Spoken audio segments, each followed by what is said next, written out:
বড্ড গরম পড়েছে। কি জানি বা ও বৃষ্টি কবে হয়। এখন বৃষ্টির দরকার, বৃষ্টি হচ্ছে না, আর এরপরে যখন বর্ষা হবে তখন মাঠে বন্যা এসে সমস্ত ফসল ডুবিয়ে দেবেন। এই করে আমাদের চাষিদের সর্বনাশ ডেকে আনে প্রকৃতি। কি যে হবে কে জানে। আমার আবার এবছর জমির টাকা দিতে না পারলে জমিটাই হাতছাড়া হয়ে যাবে মহাজনের কাছে। কি জানি কি করব। অদৃশ্যে ঈশ্বর ছাড়া কেউ এবার আমাদের আর বাঁচাতে পারবে না রে। বৃষ্টি না হলে সবাই মারা যাবো। নয়ামবাটি গ্রামের অধিকাংশ কৃষকের সে বছর দুর্ভোগ কাটে না। জ্যৈষ্ঠ মাসেও এক ফোঁটা বৃষ্টির দেখা মেলেন। উপরন্ত মহাজনের দেওয়া চড়া সুদে অগ্রিম টাকার তাগাদায় কৃষকদের প্রাণ ওষ্ঠাগত। এই বছর হরিপদ আর গোপালের জমি হাতছাড়া হয় মহাজনের কাছে। তাই তারা নিজেদের জমি বাঁচাতে একটা চরম পদক্ষেপ নেয়। কি করবি কিছু ভেবেছিস? আমি ভাবছি শহরে গিয়ে কিছু কাজ করব। শেষমেশ তাই হয়তো করতে হবে রে। যা হোক করে জমিটা পেলে নিজেরা খাওয়ার ধানটা ফলিয়ে নিতাম, তাও তো উপায় নেই। তবে একটা কাজ করলে হয় না? গ্রামের শেষে জমিদারদের যে পোড়া জমিটা আছে সেটা চাষ করলে হয় না? ওটার তো কোনো মালিকানা নেই, আর ভুতুরে জমি বলে কেউ ওর ধারে পাশেও যায় না। চল না দুজনে মিলে ওখানে চাষ করি। বলিস কি রে, তোর মাথা ছাড়া গেছে? ও জমি আমার কেউ চাষ করে, তারপর ভূত এসে ঘাড় মোটকে দিক আর কি। তার চেয়ে ভালো শহরে মজুরগিরি করা। চল না, কিচ্ছু হবে না।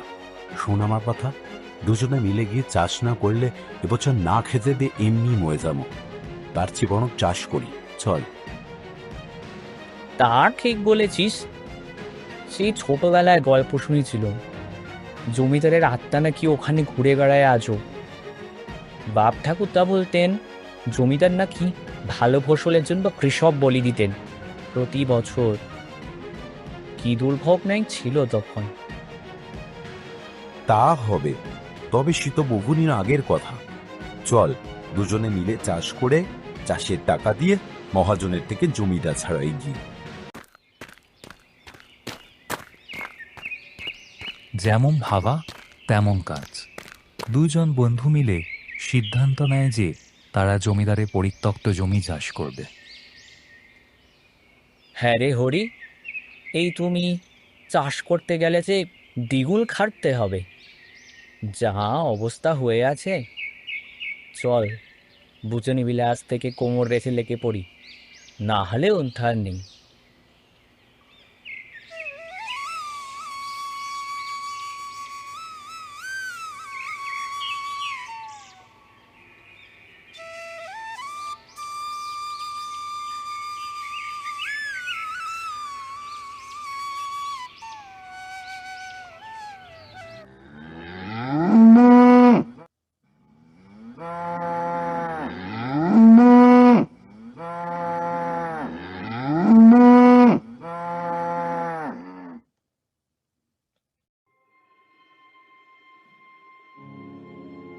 জানিস, আজ একটা কিরকম ব্যাপার হয়েছে।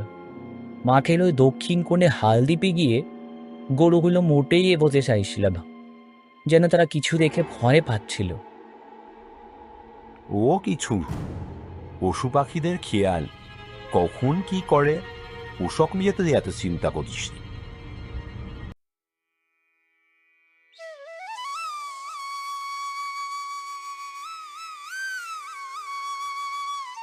দুই বন্ধুর অক্লান্ত পরিশ্রমে দেখতে দেখতে সারা মাঠ সবুজ ফসলে ভরে গেল। দেখলে যেন চোখ জুড়িয়ে যায়। কিন্তু তারপরেই ঘটতে থাকলো এমন কিছু ঘটনা।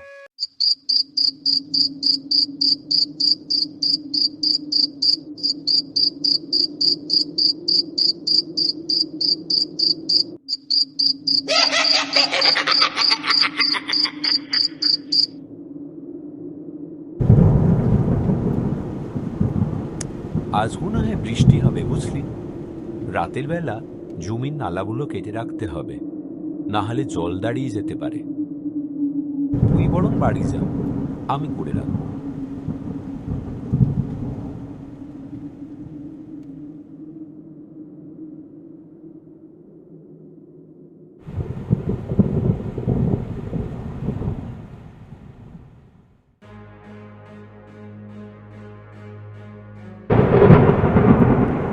আকাশে বিদ্যুৎ চমকাচ্ছে, এই হয়তো বৃষ্টি নেমে পড়বে। তাড়াতাড়ি এদিকে নালাগুলো কেটে নি। কিন্তু মাঝে মাঝেই ওই জমিতে রাতের বেলা এক বিশাল ছায়ামূর্তি দেখা যায়, যেন সারা মাঠ জুড়ে সে তার ফসলের তদারকি করছে, খুঁটে খুঁটে দেখছে কোথায় কতটা ফসল বেড়েছে। সে যেন কিসের অপেক্ষায় রয়েছে।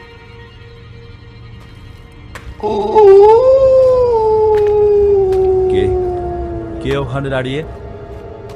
সামনে এসো। কে ওখানে দাঁড়িয়ে? না না, এ হতে পারে না, এ হতে পারে না।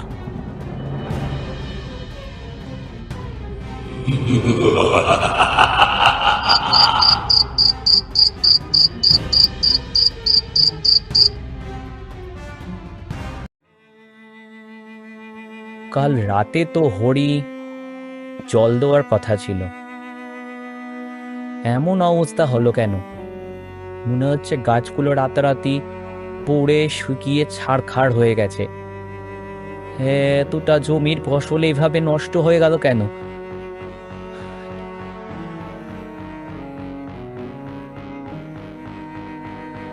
সেই রাতের পর থেকে হরির আর কোনো খোঁজ পাওয়া যায়নি।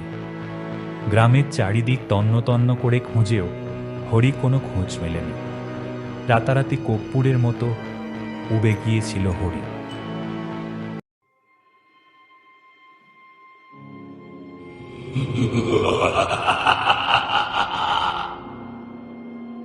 কে কে ওখানে দাঁড়িয়ে?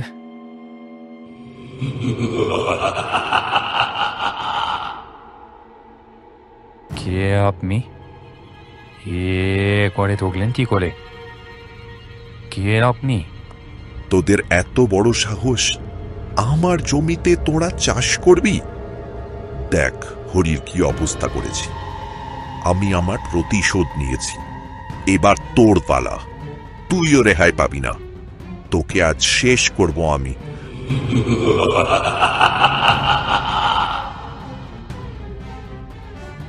আমায় ক্ষমা করে দিন জমিদার মশাই, আমার বড় ভুল হয়ে গেছে, আর আমি কোনোদিন ওই জমিতে পা দেব না। আমায় ক্ষমা করে দিন। যে জমি আমার রক্তে ভেজা, সেই জমির ফসল তোরা নিবি? তোদের রক্তেও ভিজবে ওই জমি। এমন করবেন না, করবেন না এমন জমিদার মশাই, আপনার পায়ে পড়ি। আমি কি তাহলে তখন স্বপ্ন দেখছিলাম? এত রাতে দরজা ঠেকাচ্ছে কি?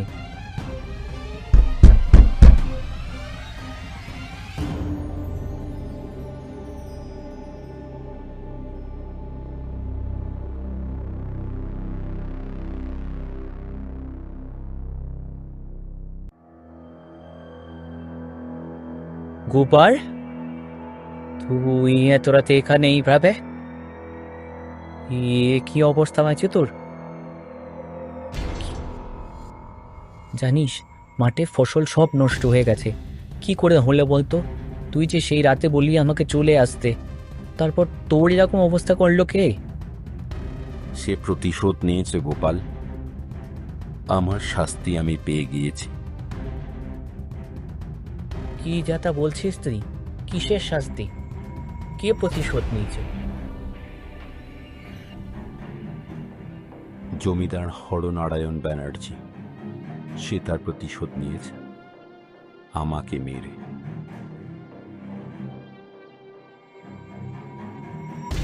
বহুকাল আগে জমিদার গ্রামে নিজের জমির ফসল ভালো হওয়ার জন্য কৃষক পরিবারের সদস্যদের বলি দিত।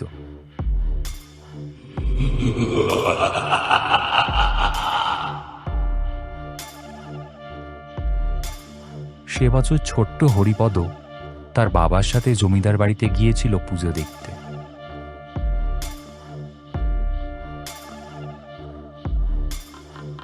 তখনও সে জানত না সেই রাতে জমিদার তার বাবার বলি দেওয়ার প্রস্তুতি নিচ্ছেন।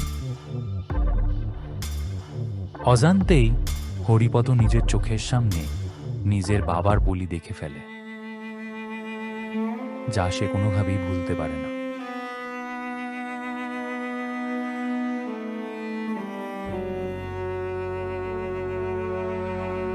প্রতিশোধ হিসাবে হরিপদ এক রাতে জমিদারকে এক কোপে শেষ করে ফেলে।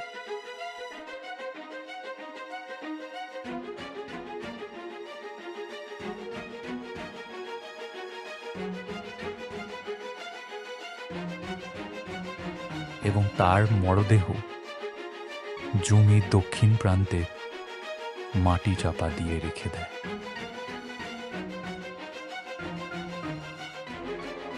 এই থেকেই জমিদারের আত্মা ওই জমিতে ঘুরে বেড়ায়। কি বলছিস তুই? এতদিন তুই আমাকে কিচ্ছু বলিসনি, সব চেপে রেখেছিলি। আমি যে তোকে বিশ্বাস করেছিলাম। তাই তো মরে যাওয়ার পরে তোকে নিজের অপরাধের কথা স্বীকার করতে এসেছি। বেঁচে থাকতে বন্ধু হারানোর ভয়ে আমি তোকে বলতে পারিনি, কিন্তু আজ নিজের অপরাধের কথা স্বীকার করলাম। পারলে আমাকে ক্ষমা করিস। গোপাল তার জমি ফিরে পায়নি, উপরন্তু সে গ্রাম ত্যাগ করে শহরে চলে যায় মজুরগিরি করতে, নিজের রুজি রোজগারের টানে।